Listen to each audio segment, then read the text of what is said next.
Hello and welcome to this week's edition of the program Business Time. This is a magazine program in which we bring you major business and economic news stories making headlines in the country.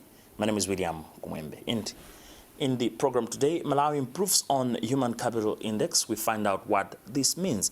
And also for the 2023 International Trade Fair, we find out from potential exhibitors what the future holds for the fair as exhibitors' list drops by 32% compared to last year. That's inside Business Time.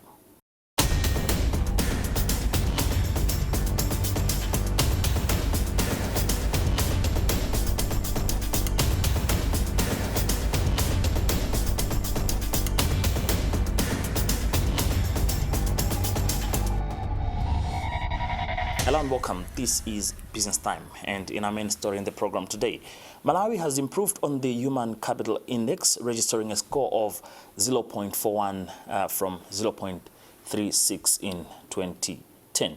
This was revealed in Lilongwe on Tuesday when the World Bank launched the Human Capital Review Report titled Overcoming Challenges to Transforming Human Capital in Malawi. Our journalist, Tonga Sabola, was there and caught up with World Bank Program Lead Anes Arul. It's a mixed story. One part of it is extremely positive. Malawi punches above its weight on human capital. It's made tremendous progress on multiple fronts, on reducing infant and under 5 mortality, on increasing access to primary school, on increasing contraceptive use, modern contraceptive use. But on the other hand, once you make accomplishments on one front, other challenges become more important. And here we see a clear pattern. First of all, fertility has remained relatively high in Malawi. This means the population is growing, and this means that more and more children are born every year. More and more children are entering school every year. And so this means that the burden on the government of making sure that everybody is educated, healthy, able to participate in the economy, this financial burden is increasing because of population growth. And you need to invest in human capital to make sure that economic growth continues. So this is one challenge. A second challenge is that neonatal mortality is still high, although it has gone down. It's become a much larger share of overall child under 5 mortality. And so this is another concern. Malawi really needs to bring down neonatal mortality. And the third relates to high levels of stunting or chronic undernutrition. What this means is that many children in Malawi don't get the best start in life. By the time they get to school, they are not in the best position to learn as well as they could have otherwise. And this affects their educational outcomes. This affects the likelihood that they will escape poverty. This affects economic growth in Malawi. So these are the three big challenges that we see now. Obviously, it's very important for youth who are not in school, in education, employment, to find ways to contribute productively to the economy and to support their families. So clearly, we need to find more options to offer these youth skills. And part of this agenda is going to be a gender agenda because youth are girls, youth are boys. And we need to make sure that young women stay in school, that they have access to skills, they have access to technical vocational education and training, and they have access to jobs. So these are things that I think the country does need to focus on more to make sure that young people are not deprived of hope and that they can really contribute productively to the economy. Now, all is set for the 33rd International Trade Fair, which starts on Wednesday at the Trade Fair grounds in Blantyre. President Lazarus Chakwera is expected to open the trade fair. However, there is a 32% drop in number of exhibitors compared to some time last year. Now, our journalist Kumwembe Mangazi went to the trade fair grounds to find how exhibitors are preparing for this year's trade fair. For the next 10 days, from the 17th of May, that is Wednesday, The trade fair grounds in Blantyre will be a place to be for all businesses in the country and beyond, as the Malawi Confederation of Chambers of Commerce and Industry will be holding the 33rd International Trade Fair. What you can see behind me are pavilions that various businesses that are participating in this fair are preparing to showcase their goods, their services to the patrons that will come to this event. What has transpired is that the number of participants has declined by 32%. But we are here to talk to some of those that will be participating in this fair and indeed hear from the organizers, the Malawi Confederation of Chambers of Commerce and Industry, on what they expect of this event this year. This pavilion is being set up by InnoBuild Private Limited. I believe they're into construction. Would you care to speak to us, Chief? Let's get to know you first. Okay, I'm James Nsindwa. Yeah, one of the staff from InnoBuild. So, what exactly will you be showing at this trade fair? Okay, as for this trend, InnoBuild is preparing for advertise their products. Yeah, so one of the products that InnoBuild focus much is plot selling of plots. Yeah, so we have a lot of materials for construction. Yeah, we're also selling iron sheets. Yeah, even the doors. Yeah, so these are some of the products that InnoBuild is going to present to Malawians. What are your expectations as a company as you participate in this fair? Okay. Based on expectations are much. Yeah. So as one way of doing this is to advertise our products so that Malawians should know and to come on to InnoBuild and buying these products. We're hoping that we'll raise some other sales based on this event. Yeah, sure.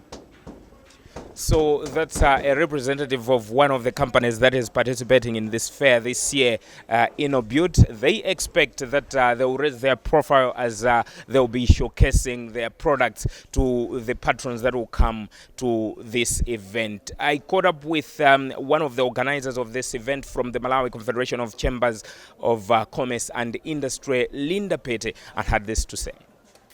So this year's trade fair is being held under the theme Rebalancing Malawi's Trade Through Industrialization. Our message this year hinges on the worsening of trade as the country continues to export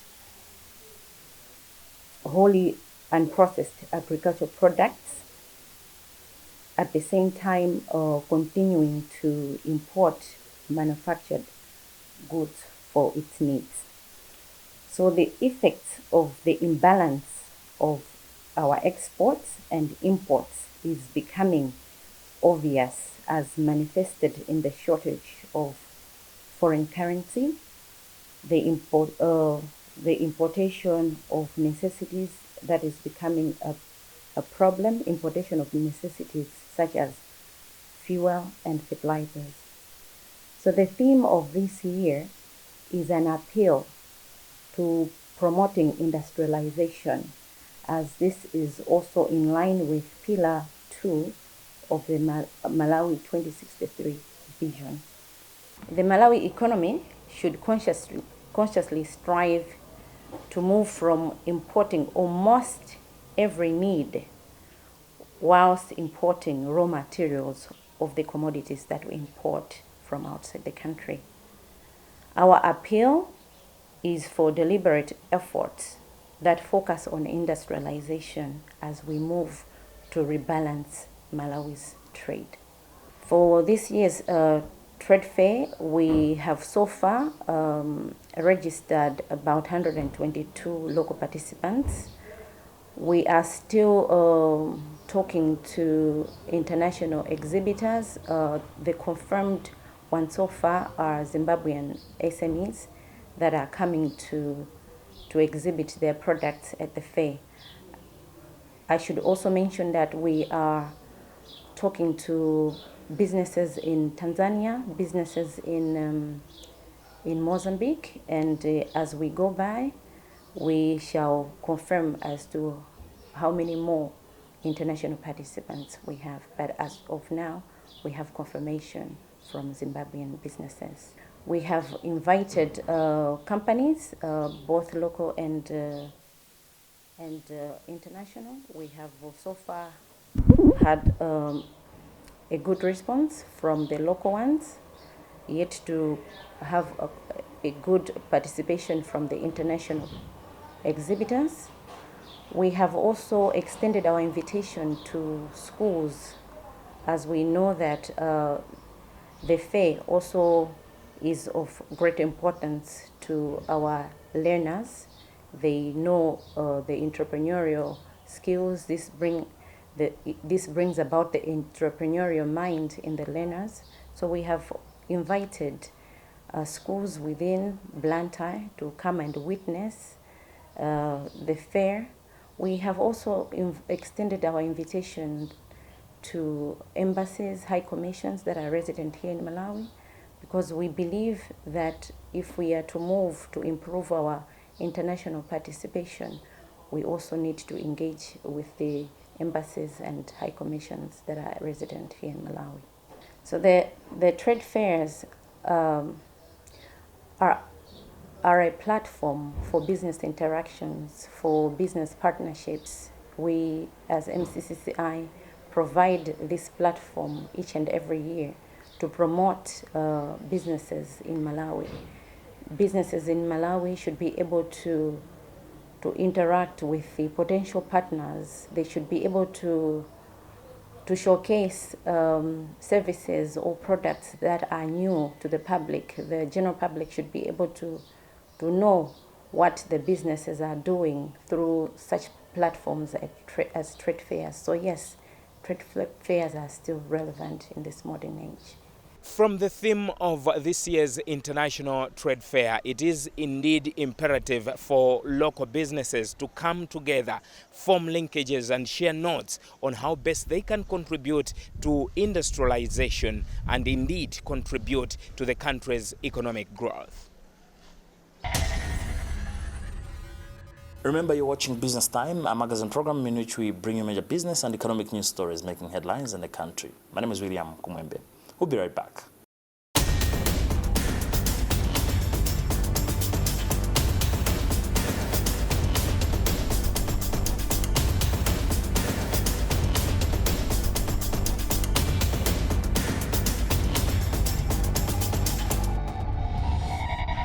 Welcome back. This is Business Time, and moving on to agri-business. Tea production is expected to decline by 7% to 47 million kilograms this year from 51 million kilograms produced last season. This is according to the officials from Tea Research Foundation of Central Africa. This is coming at a time the country is advancing agricultural diversification to enhance foreign exchange earnings from cash crops such as tea. TRF Chief Executive Officer Tonda Chinangwa has since called on stakeholders to work towards increasing the production base while using new and high-yielding varieties. He was speaking in Mulanje recently when the foundation oriented estate managers and smallholder farmers on new technologies and tea varieties TRF is developing. We are showing some of the research activities that we have done in areas to do with pests, like we went to the insectary, is to show them the recent research that has been done on how they can manage the pests that they have in the field, but also the impact of the weather, the rainfall pattern this year on production. But also when we went to the field is to show them some of the clones that we are developing there, how they are responding to the weather and other things in terms of what we are at this stage at the moment. So those are some of the things. But also it's to get their feedback as the end users of the products that we develop here, how those ones are performing in the field, what are the issues that they are facing, so that the scientists here can capture those ones and then work on them towards developing solutions. Okay, one of the things is that there's advancement that we use less chemicals towards management of weeds. That's why you'd find that in the insectary, they are looking at how best can we use less chemicals. So they are looking at the varieties that we have released, which like pests or weeds attack which one at what particular period, and from that the research can produce agricultural management practices that can best manage that. The varieties for tea, what are called the cultivars, usually a cultivar takes about 15 years to develop. So the last release that we did was in 2020, where we did about 4. And then in 2013 was the other time when we released. So these ones do take time.